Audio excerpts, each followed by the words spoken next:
How's it going, guys? Jackson and McAllister here with Toasted DIY, and today we're going to be talking about Exceed Street Fighter, the board game. So I'll be honest, guys, I don't know a ton about board games and card games because, well, I'm more into the PC tech world, and our friend McAllister here is really good with card games and board games, so we decided to turn over to him to actually try out.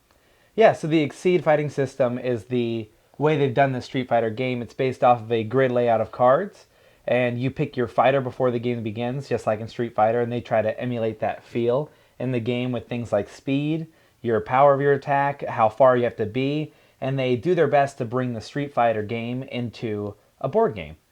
In the Exceed fighting system, you pick a character in which you're going to play, and that character comes with their own unique deck.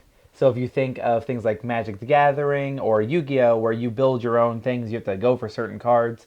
In this game, instead, you buy a deck and it comes with all the character cards already in there. So if you want to play, I think I played Ryu in this example, and my friend played Zangief, it comes with all the cards in the box, and they're even their own little sleeve to hold them in.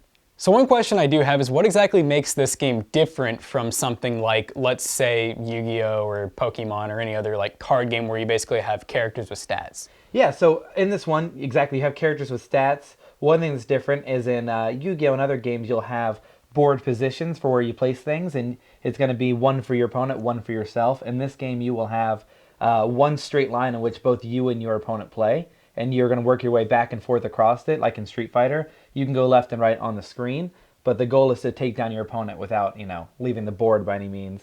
And you actually get all your cards inside the box. You never have to go hunting for any. So basically it's not like a normal game where you have like a maze and you need to get from point A to point B. You're actually trying to just basically kill each other in a sense. Yeah, no, that's it. You're trying to KO them for the round, and there's special things you can do to kind of combo out, and some attacks are faster than others if you ever played the game. And it's that idea you're just trying to beat your opponent. Once they reach 0, you've won the round. So in your opinion, so you said there's some other stuff that you can get like online for this game. How expandable is it? Or is it just everything you need out of the box? Yeah, so the base set you'll find online, it's going to be a blue box with Ryu on the front. I'll probably pop it right here. Ooh, Vienna White. There we go. So the base set will come with 4 characters. The characters come in the box are Ryu, Zangief, Akuma, and... So in the base box you get that, but as you get into the game, there's a few things you can buy. You can buy like a mat to set out, kind of like this, and it's going to be the play mat, and where you'll have things to keep your combo cards and the actual grid of going back and forth. As well as you can buy other characters. I'm sure they're going to release DLC things, like I didn't have Chun-Li in the box or Ken in the box. I only had Ryu and whatnot, some of the different characters. So if you have a certain Street Fighter character that you like, you should be able to find that character eventually built into this system. So overall, what were your impressions of the Street Fighter game? Yeah, so after playing a few rounds of it, I found that they did a great job bringing in the Street Fighter formula into the game, so it really felt, that same sort of idea of, did I get lucky, did I attack faster, did I button mash by just throwing out a random card because I didn't really know what I was doing.